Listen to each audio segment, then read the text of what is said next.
Welcome to Build to Scale e-commerce show by Atkins Agency. Today we'll be interviewing Eric Bandholz. He is a founder of Beardbrand, a company that sells high-quality beard products and aims to change perspective towards beardsmen. In their own words, their mission is to make men awesome, and we are certainly people who have started this mission. Eric has over 10 years experience in marketing, sales, and design, and he first launched his brand at 2012 as a way to unite all the beardsmen and build a community around this product. And the company right now has grown to 7 figures and over 1.5 million subscribers on YouTube. So today we'll be talking about turning your passion into a full-time job, having a bigger brand mission, and building organic traffic empire. So Eric, could you introduce yourself a little bit more to the audience? Yeah, man, excited to be on this show and kind of tell our story. Hopefully your listeners will be able to learn a thing or two from our experience and what we've done. As you said, Beardbrand is, we'd like to call it a men's grooming company. We started with beard care products in those early days. And then as we've grown beyond the beard into some amazing hair care products. We've got like the world's best shampoo and conditioner. Of course, I'm 100% biased. Our utility bar is an amazing bar of soap. And then we have a styling balm, sea salt sprays, styling products for your hair and beard. So we've kind of set on this product mission to end scent confusion. That thing where you've got one product for your deodorant, one product for your shampoo, one product for your styling products, and they're all different fragrances. And then when you walk by someone, they're all like, "Oh, what am I smelling? It smells weird." So all of our products have the same fragrances, and we have multiple different fragrances to choose from for your preferences and for your price point.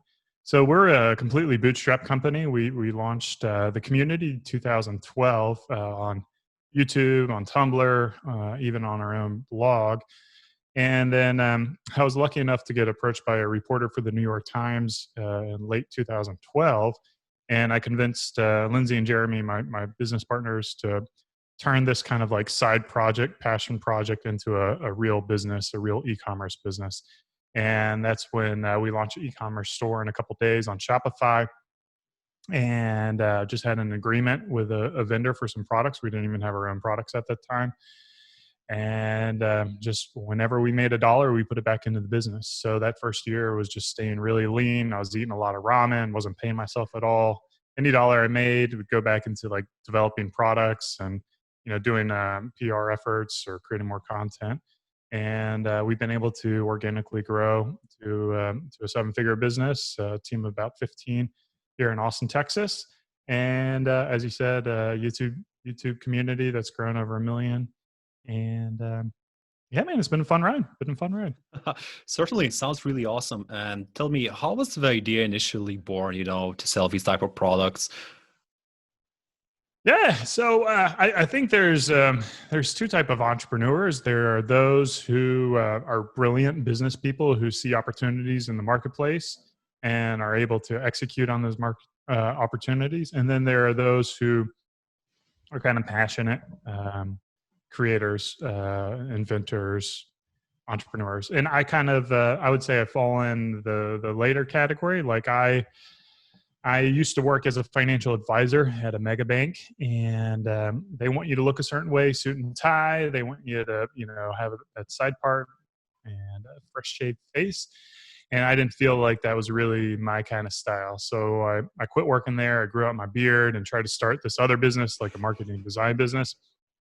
In the process, I would go to all these networking events, local networking events, and people would call me Grizzly Adams. They'd call me ZZ Top. They'd call me Duck Dynasty. And those are like super cool dudes. Like, I think they're quite amazing dudes. But again, like, that's not me. Like, I'm this former financial advisor. I'm a marketer. I'm a designer. I'm like I'm a dad. I'm like just kind of like your ordinary guy. So this is way back in 2011. And what ended up happening is I went to this event in early 2012, January 2012. I started to meet other guys like me. I met other designers, lawyers, doctors, ministers, all these guys that didn't really fit the traditional stereotype of what a bearded guy was. And it was at that point I realized there's this whole community of people who I would end up coining the term urban beardsmen to describe us, who weren't like the, like the musician or the biker or the vagabond or the outdoorsman. And I wanted to give these guys the tools they needed to feel confident about rocking a beard in environments that historically were not very acceptable to wear facial hair. Now, this all seems silly in 2020, but in 2011, 2012, a lot of guys had a lot of pressure to shave their beards, to look a certain way, to appease their mom, or their boss, or their minister, or their church going, or whatever it was. And Beardbrand wanted to show these people how to groom your beard, take care of your beard, how to look presentable, how to feel confident with it, how to kind of overcome the haters who will comment on your beard. And so we really have been like content focused first to provide value to our audience and really help inform them and help guide them. And then, the products are kind of a way to fund our mission to help, make men awesome. And what's very interesting, you mentioned, you're using products to fund the mission to make men awesome. And that's another very important thing that I'm seeing with a lot of brands, right? The best brands are much more focused about the mission than just making a quick buck here and there, right?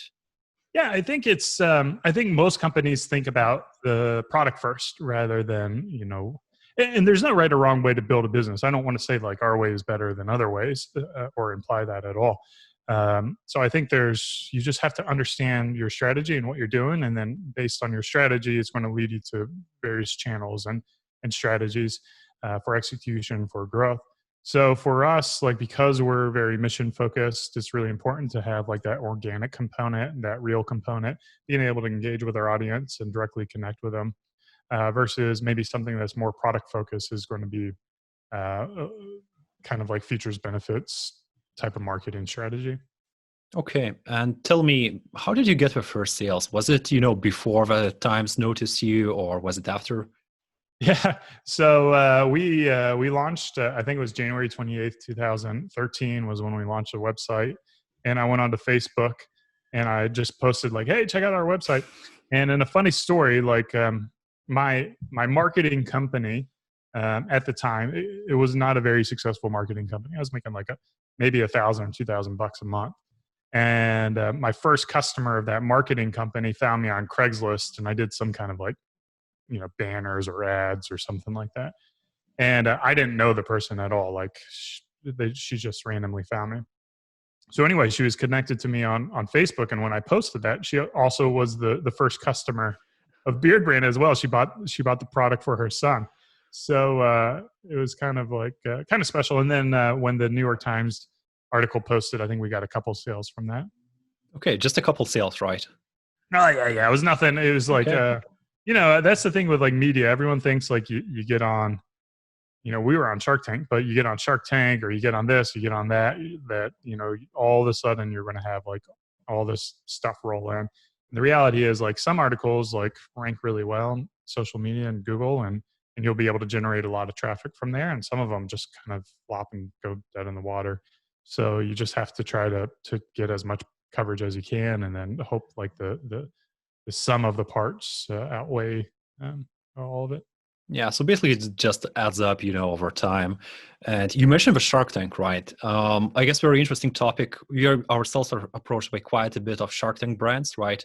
I'm always interested to hear about Shark Tank effect, what we call, the sales increase and surge after we actually publish the video. Yeah, Shark Tank was great. It's a very stressful process to get on there, and, very... what is it called when you like walk on the stage naked or whatever? Very like vulnerable, very vulnerable type of experience. But it was great. We had a nice boost. We aired in 2014 on Halloween, so October 31st, 2014, and we had a nice boost, and that really led into a great holiday season for us. So it was a really good advantage. And then like all the knockoffs came shortly thereafter, and it became like a different strategy for building the business. But every time there's a rerun, it's nice to get that kind of exposure. And I don't know if Shark Tank still has the same kind of pull it did. I feel like we were on Shark Tank in 2014 when it was kind of like at its peak of ratings. So we weren't too early, we weren't too late. So it was a really great time to be on there. Okay, sounds really awesome, like American Dream, Rami, right? Yeah. But I mean, it's a peak, it's a peak, and Yeah, it's not like it a falls guarantee. down. Yeah. Yeah. So there's so many businesses that were on Shark Tank that are now out of business, like it's not a golden ticket. Like they make it seem to be like you don't appear on Shark Tank and then all of a sudden you start driving yachts and Yeah. Lamborghinis and Ferraris and stuff like that. You still have to work to build the business and grow it and make sure that you've got, a well structured business. Yep, absolutely. It's still about fundamentals and the structures and how you're managing the actual business. Because from what I read, about 80% of businesses actually fail after Shark Tank. Oh, really? So yeah, actually, about 80% of the investments fail. It might actually be even more statistically. So if you think about it, right, it's interesting, right? And another thing you mentioned, that there were a lot of knockoffs of your brand, right?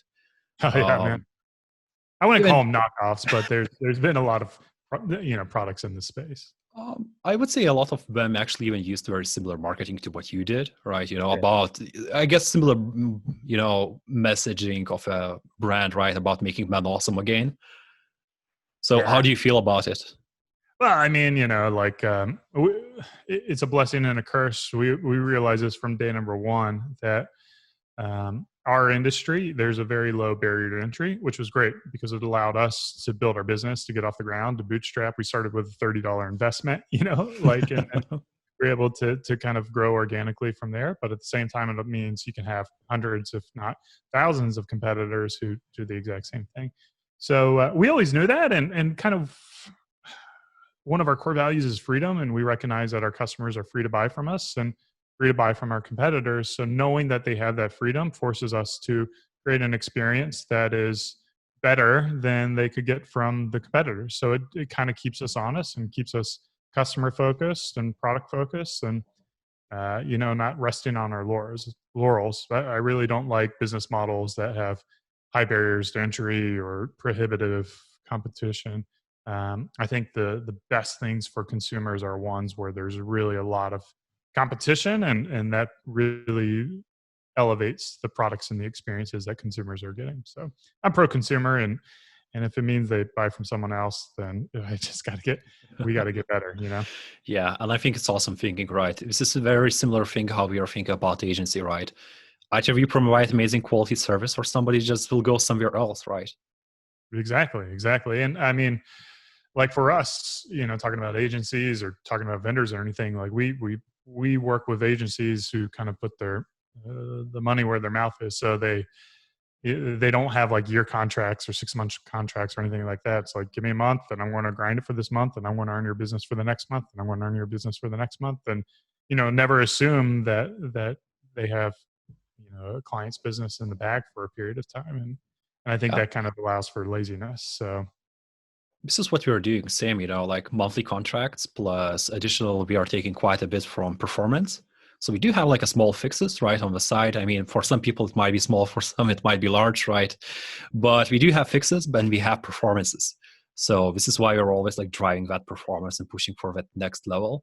And I think it's also very mutual collaboration with our side. And this is why I'm thinking, what we are doing is so unique, because so many agencies, are focused on basically, hey, 6 months contract, a year long contract, right? What you yeah, mentioned. that's crazy. And I mean, it's like, like obviously they want to protect themselves, and I think there's some reasonable expectations for that. But like, you can prove yourself within a month to show, like, even if the performance isn't there, that the effort's in there and that you will get there. Because I don't know, a reasonable company is going to know you're not going to go from like $50,000 ad spend to $5 million ad spend in a month, right? So, Yeah. and if they had those expectations, you Yeah. probably don't want to work with them, right? They're just going Yeah. to be kind of crazy. Yeah, So, certainly not your first month, but afterwards you could most likely go from 50 to 500K, but once again, not 5 million, right? yeah. Cool. So what did you do is say, as you were growing, what did you try to do to bring in the sales? Yeah, I mean, in those early days, as I said, we're bootstrapped. So when you're bootstrapped, you have more time than money. So our energies and our efforts were focused on things that allow us to grow through organic means. I mean, social media, PR were our highlights. So we posted a lot of case studies on Reddit Entrepreneur.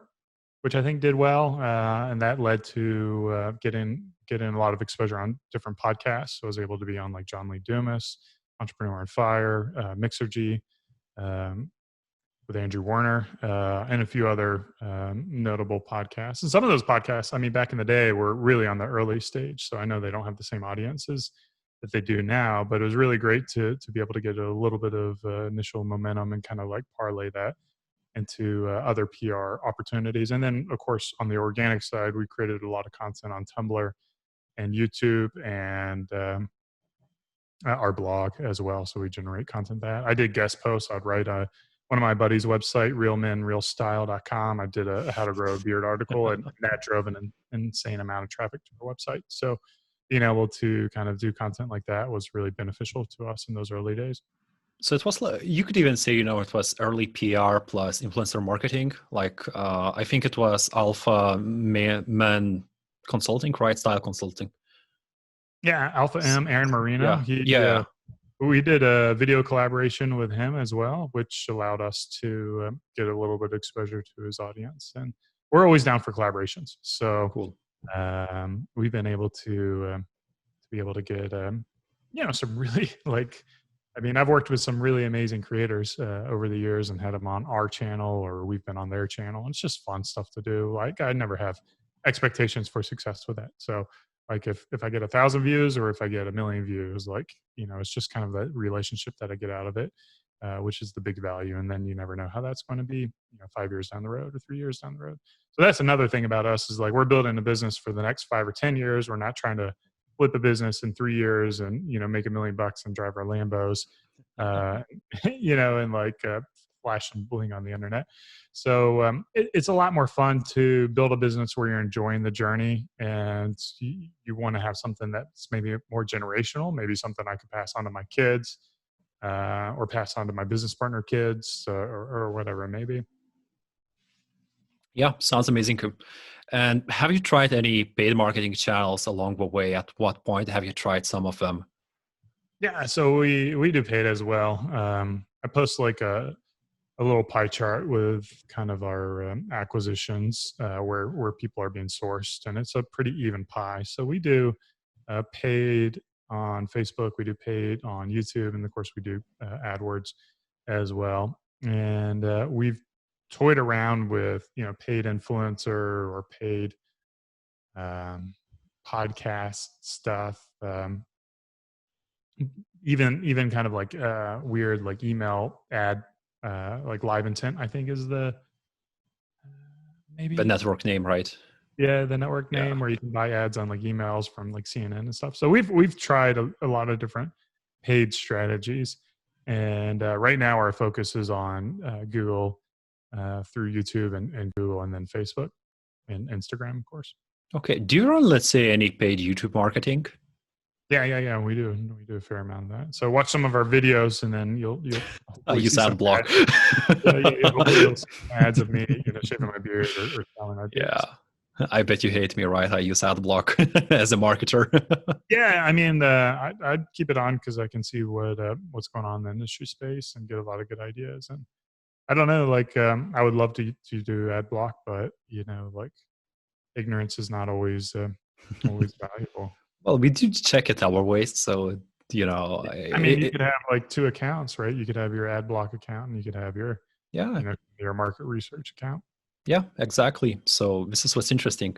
And from, let's say, Facebook, Instagram advertising, what would you say? Are you more like retargeting, or are you acquiring customers there?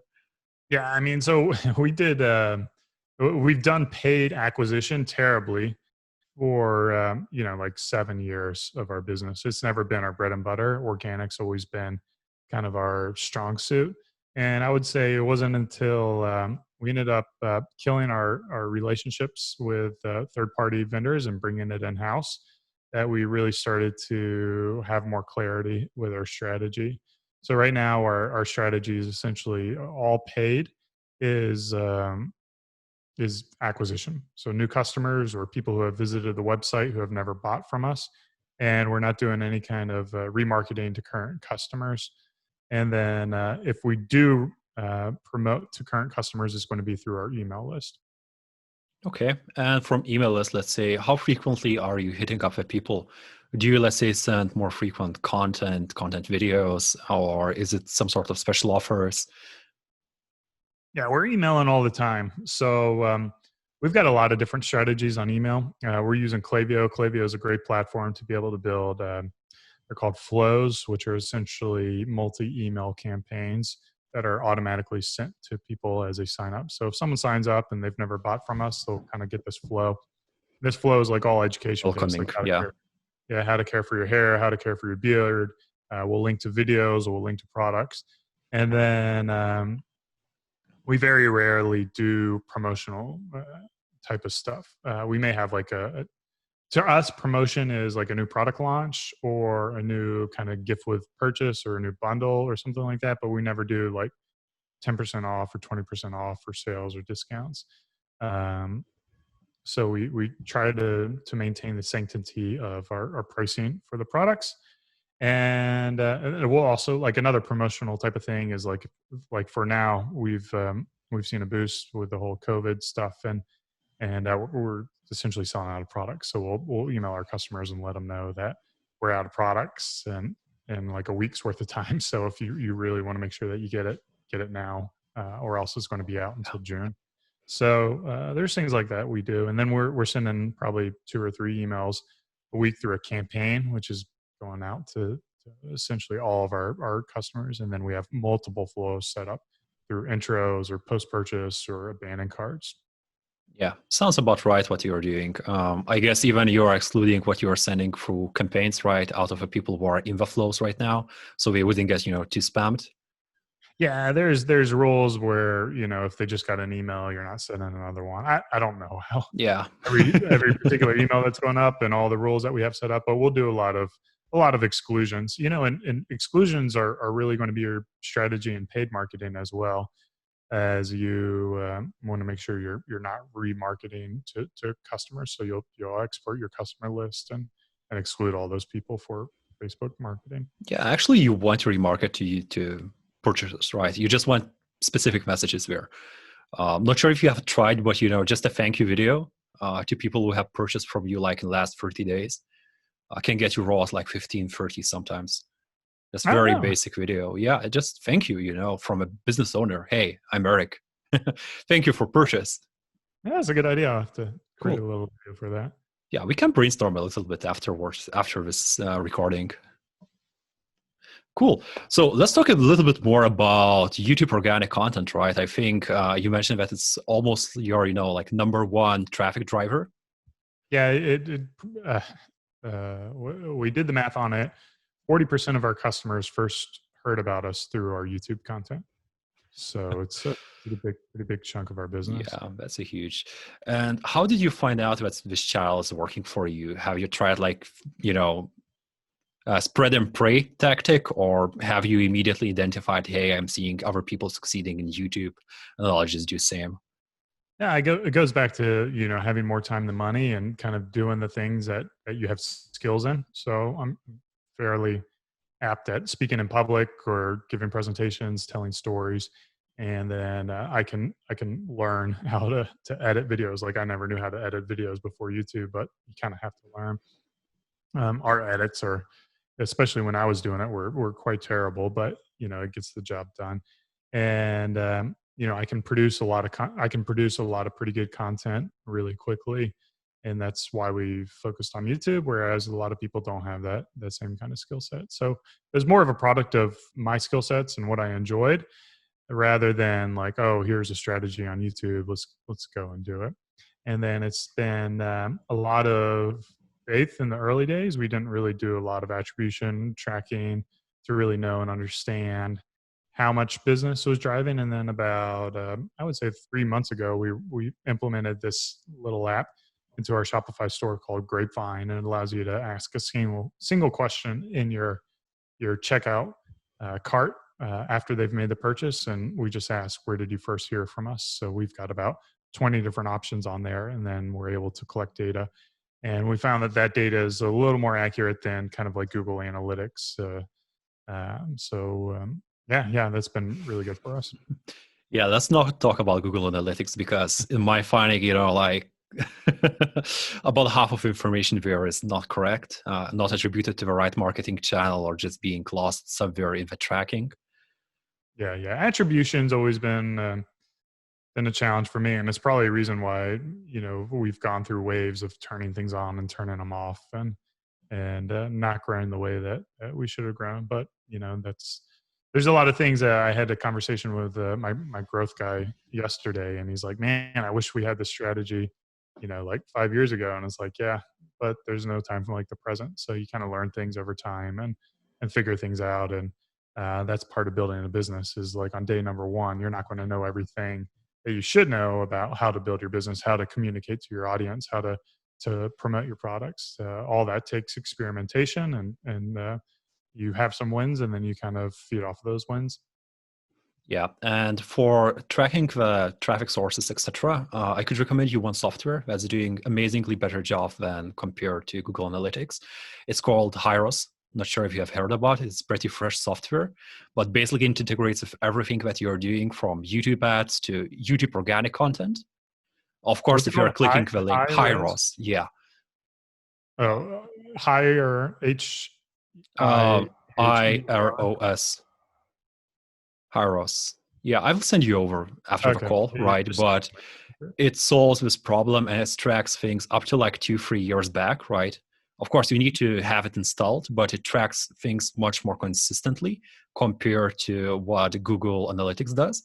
It allows you to see a customer pathway from, let's say, he first saw you on, let's say, YouTube, right? Mm. He clicked the ad, right? After a month, he have seen some sort of retargeting ad. He clicked there, right? And you're able to basically see all this journey and using scientific projections and modeling to attribute values to each of these channels and even track it back to certain ads that you have saw. That's So cool. this is very powerful. Yeah, definitely something to try if you're having problems with that, because a lot of businesses are having problems with that. And this is a solution that we found to be working pretty well. Yeah, for this point of our business, we've decided to just simply simplify our business. So cut a lot of fat. And by cutting a lot of fat, there's a lot less noise in there. And then you can get really good at kind of like that focus niche that you're in. And then, if we kind of peak out and we see no more growth opportunity on the channels we're on, then we'll start to introduce other channels. And that's when we'll probably need a tool like that to really understand the value that the new channels are bringing in. Cool. And getting back to, let's say, content topic, right? You mentioned that you're creating like a lot of content. How do you come up with new ideas for content every day? Yeah. So one of the important things that we did in the early days was bring in multi-talent to the channel. So it's not just me creating content. If you need to create a bunch of content on YouTube and you're the only person doing it, I'm going to tell you you're going to burn out at some point. It may not be, like the first year or second year, but it's going to happen. You're going to kind of I want to say run out of ideas, but you're just not going to be inspired to create the things that you need to create. A lot of our content ideas we get from just interacting with our community on YouTube. They'll ask questions, and then we've just kind of look into the data as well from YouTube and see what's working and try to create more content, like the content that's performing well.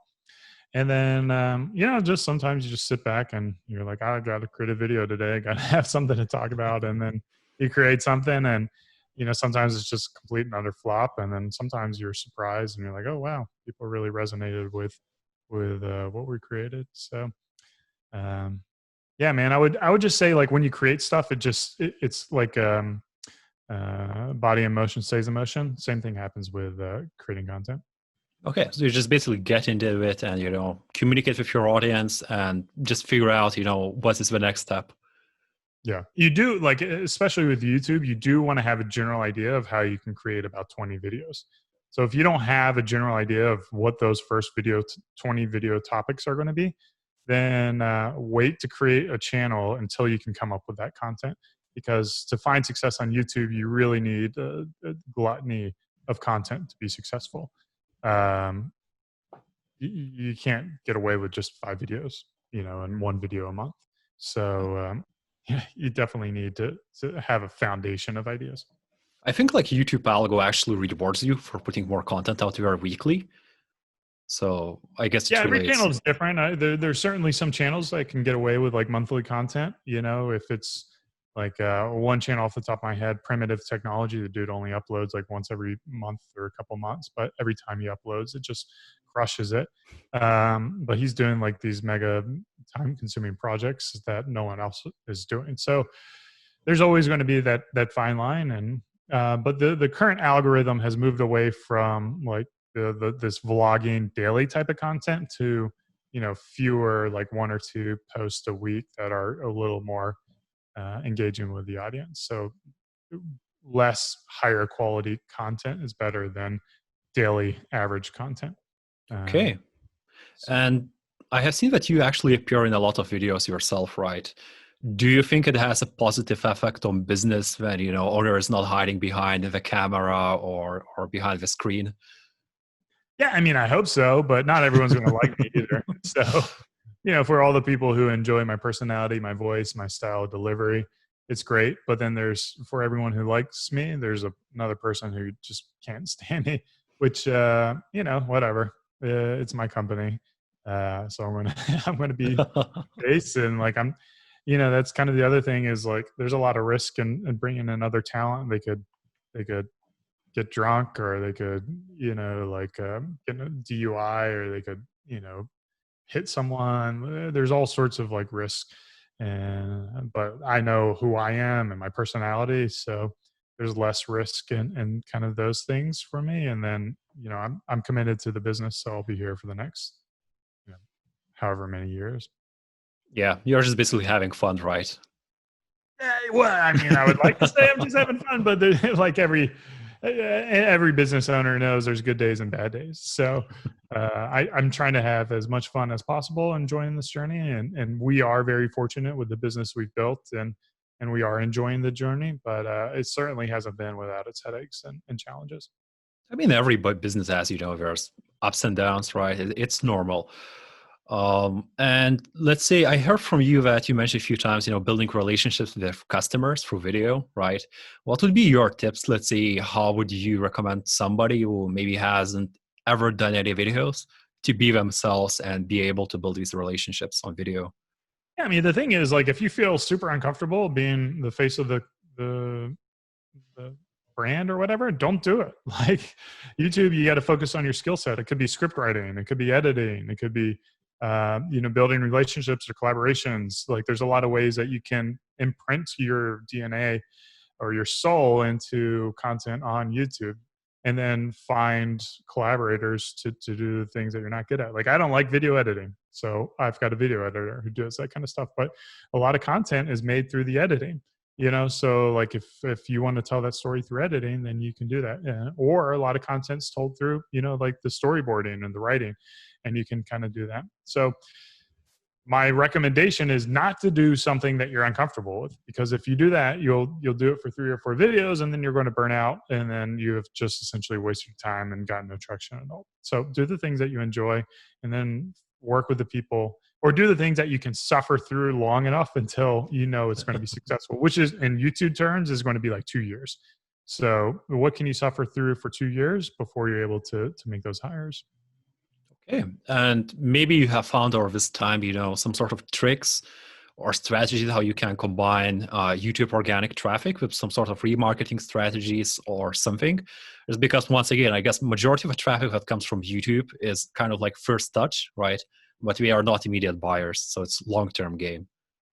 Yeah, we're fortunate because we have a fairly large organic audience. We're getting, what are we getting? Like 250,000 views a day, like 7 million views a month. I don't know the math. About 7 million views, 8 million views a month on our videos. We're able to essentially retarget to those audience members, anyone who's watched a video, and put them in our channel. So we can do that through Google's platform. I don't know how it works because our growth guy handles all the technical aspects of it, but we are able to essentially, rather than creating these audiences, we're able to utilize people who have already shown intent. And we do the same thing with our blog traffic by finding people who have visited our blog and then showing them ads. So that's one of our audience channels as well, who we're trying to target. Okay, so you're running like basically very standard funnel of awareness, consideration, purchase decision, etc. And YouTube acts more as awareness. Yeah, so we the way I look at it is you want to your top of funnel, you want to get exposure to as many people as possible as cheaply as possible. And we found that organic is the cheapest way to do that. So our YouTube content and our blog content. So once we've gotten people into that mega funnel, then we start to filter them down, and that's when we're going to start showing paid content to them, and that's going to be like the remarketing, things like that, where we just try to introduce a brand, and maybe the content's going to be a little bit broader at first. And then as we see they engage with that, they visit the website, they visit product pages, and we'll start to show them more specific type of content, like, what was it called, DPA, or just Yeah, dynamic product ads. Yeah. Dynamic product ads and stuff like that down at the bottom. We'll pay Yeah, more money. nerdy thing, right? Yeah, and then so we have different expectations depending on what funnel they are. Like, like our return on ad spend for a prospecting, we're okay with like losing money on those campaigns, whereas we'll see the return on that at a lower campaign where we're getting 4 or 5x return on ad spend, but you're losing money up top. Yeah, that's completely smart approach, because very little of our brands are able to make good enough profit on their first sale. And even, through cold acquisition. So you always have to combine it with remarketing, customer retention, and other interesting things. So 10 years in the market, right? Let's talk about more interesting question about mistakes, right? Oh, yeah. Yeah. Oh, would you mind sharing some of your most valuable mistakes in this time? Yeah. I mean, I think really, like, from a paid perspective, a big mistake was really having the wrong strategy of kind of like more focused on return on ad spend rather than focused on how much you're spending. I think an ad agency, they've got a lot of, if like your strategy is return on ad spend, and let's say our goal is 5x return on ad spend, then what they may end up doing is allocating all of your resources to remarketing to people who are already customers. So rather than, I mean, you can grow through like getting a little bit better engagement with your current customer base, but you can only grow so much. Like, the reality is, if you need to grow your business, then you've got to grow your audience size. And if you're not doing that, you can only grow so much. So by having a return on ad spend strategy, then you're kind of peaking out your growth opportunities. So we kind of like, we just really went sideways with our paid acquisition for a while. And by essentially excluding all of our current customers, that allows us to just making sure that all of our dollars and paid are going to getting people into the funnel and growing and bringing in new audience, new customers to the brand. So that was a big one. And for us, that meant bringing everything in-house. So by bringing it in-house, because we are so mission focused and our brand's so important, we're able to ensure the quality of our message. We're able to ensure that we're saying things the right way. Whereas, when working with a third party, we found that they don't, they never quite got the brand. They never quite got the language. They never, it's maybe they would do memes, or maybe they, go with cheap wins. And so by having it in-house, it was a good experience for us. It's interesting you mentioned, problem about agencies being focused on ROAS, because it's a very similar problem that we had in the past, right? Where we are always like talking with a client, and the first thing that comes out of his mouth, right? Hey, we can scale up as you can scale it up as long as you maintain the ROAS, right? Yeah, and then that's what we said. Yeah, so I mean, I would be willing to pay $1 million a day. Like if we were getting that 2x return on ad spend.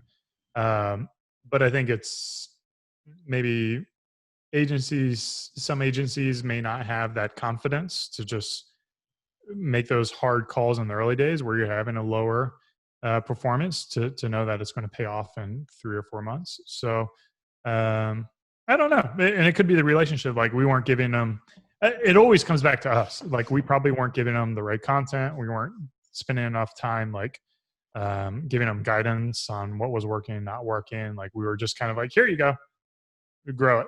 And, I don't think that's going to be a successful thing for anyone if you just kind of hand it off and you walk away and then you don't give them good feedback. So I'm not blaming our agencies at all. I think we worked with some really smart and brilliant people. It totally came down to us and our mindset and how we were interacting with them. So I think that was our mistake and how we could have improved our relationships with ad agencies. Because the reality is, like, the things that we do really well at Beardbrand is like creating content, right? Whereas I think you want to work with an agency because they're great at creating content, because that's going to be what drives the growth on Facebook. And if you're not good at that, then you've got to outsource it. You can't be doing it in-house. But if it is one of your core competencies, then keep it in-house.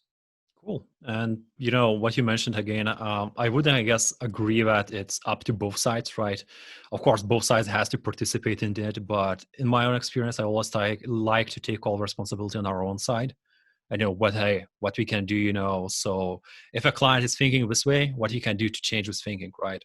This is why we're always like thinking more about partnership terms instead of, just being an agency, and we're working more in boutique level. So the outcome that we actually came up with is focusing not on, let's say, channel specific ROAS, but on shop level ROAS, right? This is where like the magic starts to happen, because we are able to take over, let's say, Facebook ads, run Facebook ads on, let's say, ROAS 2. With all the remarketing, etc., and we might be actually losing money, but we are getting them a lot of eyes. And when we are making it up based on, let's say, YouTube remarketing or emails, right? And we are focusing on, hey, what we can do to actually get the final monthly ROAS at certain level in the shop, and for safety maximizing the growth. So that was kind of our solution. We developed quite intricate solutions for that to track it, because each channel is separate and you have to track it every day, because complexity increases so much when you're starting to stack multiple channels, especially when you try to experiment with other more exotic ways to do marketing with. And you need to know the ROI of it, how many resources you're putting in, what type preliminary value you're getting back. And this was kind of our solution, just tracking everything on store level and acting more as a growth agency instead of, hey, we are just doing, ads for you. Right. Exactly. Cool. Any other mistakes? Yeah, I think the other big mistake, which is probably not a very sexy thing to talk about, is just like, I'm a terrible manager.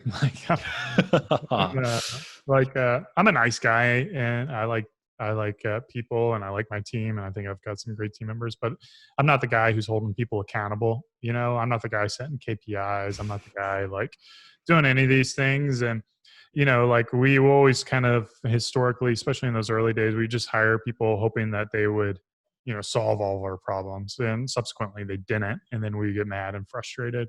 So for the longest time, we had a terrible hiring process, like a terrible filtering process, a terrible, really management process to empower our team to help them grow and thrive. So we've improved a lot of that to be more supportive to our team and to provide better guidance and to have clear expectations on what success looks like and what it doesn't look like. And I think that's been an improvement for us. And I think there's still opportunity to improve on that. But for us, just internal management of our team and growing of our employees and hiring of our employees was done very poorly for a long period of time. So I guess you're more of a creator personality, right? That likes to get into action, create something, and have some sort of creative outcome instead of being more logical, strategical. Yeah. I mean, I understand logic. I'm not like Yeah. kind of a flaky, pure creative. Like I used to be a financial advisor. So like the reason we'd be able to grow bootstrapped through our own means is because we're very conservative with our cash flow and things like that. But at the same time, like it doesn't energize me, right? Like, and I can't do that for 8 years. And I am a creator, and I am the quote unquote ideas guy, and I do have the vision, and that's what I do really well. Is I can see the future, and kind of divert and point the company in the direction it needs to go to be able to get to the next level. But I can't on the day to day. I can't function that way. And luckily, my business partner Lindsay, she's more competent at that than I am, and she does a really good job, managing relationships and setting expectations. Do you think it was part of your success, let's say, dividing the roles? Because I personally have my partner in the business, Justin. He is much more logical and numbers guy, right? I am between creator. Of course, I do have logic, I do have structures, right? But he is much more logical than me, and it just creates a very strong duo for us. Yeah. I mean, I love my business partners. I think that like the only reason Beardbrand is successful is really because of Jeremy and Lindsay as my business partners, and they lift me up when I'm down, and I lift them up when they're down, and we're comfortable with each other to be able to like, poke and prod and kind of challenge the direction we're going. But at the same time, we're respectful. So if things fall in the marketing channel, that's kind of on me, and Lindsay lets me have free reign of that. And then things that fall on the operation side of things are on Lindsay, and she kind of has free reign on that, and I don't really question that. So we don't really cross paths there. And then Jeremy's he's not in the day to day. He's kind of like a board guy, and he's able to provide like a kind of an unbiased third party type of perspective if there is any kind of thing where we're at disagreement. So I mean, I really love this situation. I would recommend it if you could have two business partners, one in the day to day and one outside of the day to day, who are invested in the business and care about the business. It's been great for me. Okay. So I guess the last question for you, right? I guess I would really like you to summarize everything we have talked about and maybe give like 3 final pieces of advice to a listener who's looking maybe to build up their own brand the right way and make a sustainable growth their own e-commerce business. Yeah, I mean, there's a million different ways to build a business. So you have to, I mean, the first things first is you have to act. Like if you're just sitting around waiting for inspiration, like inspiration happens through action. So get off your ass, start doing things.